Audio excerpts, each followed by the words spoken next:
on, guys? So today we're going to do question 37 and 38. This is from the SAT number 16, and here we have a paired question, and we're going to jump in. So this is actually a little bit of a challenging paired question because it's one of the exceptions to the normal process which we'll use to solve these questions. So normally I say you start with the question, like 37, and then what you'll do is you'll choose the correct answer from 38. You'll choose the lines. Then you use those lines to answer 37 again.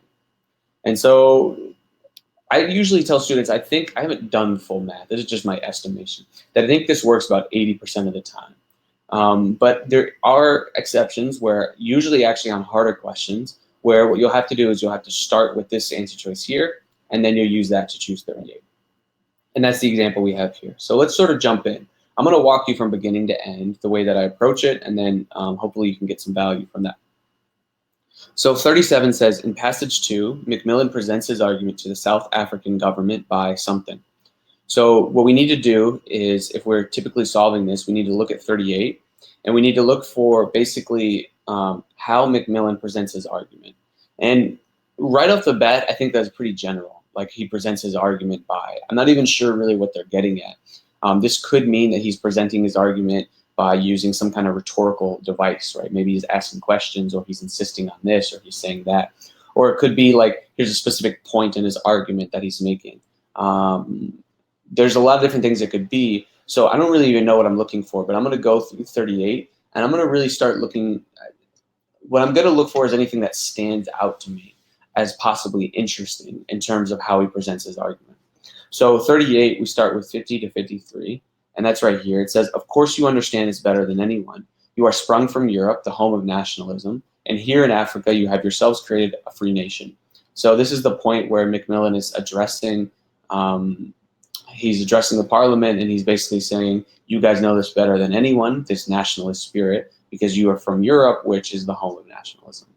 But right in these lines here, I don't see anything that stands out to me too strongly, right? I might be missing something because I don't know exactly where the question is aiming. But I don't see anything that strikes me initially. So I'm going to keep looking. I'm going to go to 60 through 61, which says, I am sure you will agree that in our own areas of responsibility, we must each do what we think right. So this is the point where basically he's saying, you know, as the British and as a sovereign nation, you have to do sort of, you have a responsibility, or you have to do what you think is right within your own area of responsibility. Here also, I don't really see anything that stands out to me as a possibility of like how he's moving his argument forward, right? Remember how he's presenting his argument. The only thing I can think of is maybe he's using a direct address, you will agree, and maybe he's using collective pronouns, but that's kind of common throughout the passage. So I don't really know if that's going to be it. 62 through 64 is here. It says, what we British think right derives from a long experience, both of failure and success in the management of these affairs. Basically, the way that the British think about, you know, the way they make their decisions about what's right and wrong in terms of leading or guiding the areas that they have responsibility for, is just a result of a long history of failures and then success. So basically this long history of managing these different areas of responsibility that's taught them how to make their judgments. Again, you know, maybe here he's presenting his argument by making a reference to history or something, but nothing stands out to me too strongly. Then here, 65, 68, our judgment of right and wrong and of justice is rooted in the same soil as yours, in Christianity and in the rule of law as the basis of a free society. And so at this point here, basically what he's saying is that there is this sort of shared understanding about basically what their sense of right and wrong is rooted in. It's rooted in Christianity and the rule of law. So again, this could be it here. He could be making some sort of case about right and wrong. But I don't see anything that stands out to me as super interesting or definitely like, okay, that's the direction the question is going in. So at this point, I can't really choose from 38, and I say, okay, I have to go back to 37. And what's good is that I should have a general memory of what's in the passage at large and what's not in the passage at large, and sort of what is the sentiment and the spirit of the author, so I know what his argument is and what it's likely to argue and not argue. And then also, as I go through each of these answer choices, that's going to work in my favor because I should have some basic memory of what each of them are about. And maybe if I see an answer choice that talks about something totally different from what I read in the answer choices, I'll know that that's not going to be the right answer. So here, let's look through it. So how does he present his argument? Let's see if we can eliminate some. So A says that he presents his argument by asserting that Britain and South Africa share certain important values. So right off the bat, I don't know if I can eliminate this one. This might be true, right? That he asserts that Britain and South Africa share these important values. I'm going to keep this one. B says he presents his argument by urging the government to take a leadership role among African nations. And this is one that I would feel comfortable eliminating, because in the text that I read and in the passage at large, there's no point where Macmillan is really saying to I think probably to Britain, basically saying that we need to take a leadership role among these African nations. And if anything, he's sort of recognizing the sovereignty or the importance of sovereignty for these nations, and he's not really making this case that the British or whatever the government, it needs to take just this leadership role among these African nations.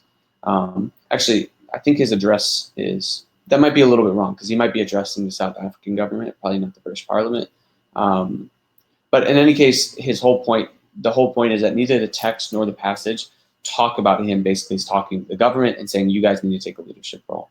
So I feel comfortable eliminating that. C says that Macmillan presents his argument by acknowledging that South Africa faces greater challenges than does Britain.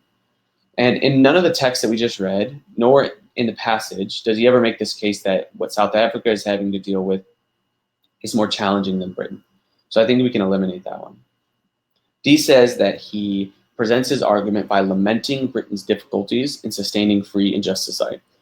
So this would be as if he was saying, lamenting is like a lot of regret or sadness about the fact that Britain has not really done a good job, or it's struggled a lot to maintain the free and just societies that it feels responsible for.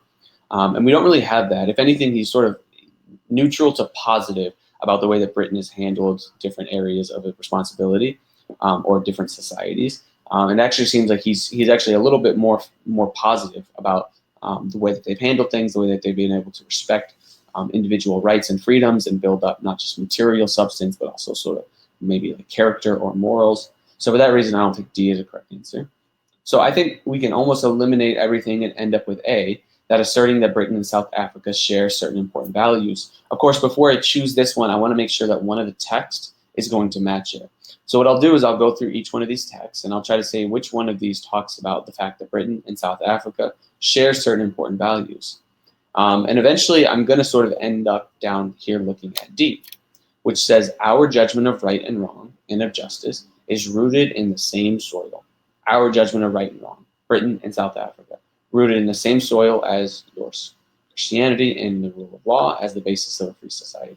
So that right there does tell us that Britain and South Africa share certain important values. So I'm going to choose answer choice D for question 38 and answer choice A for question 37.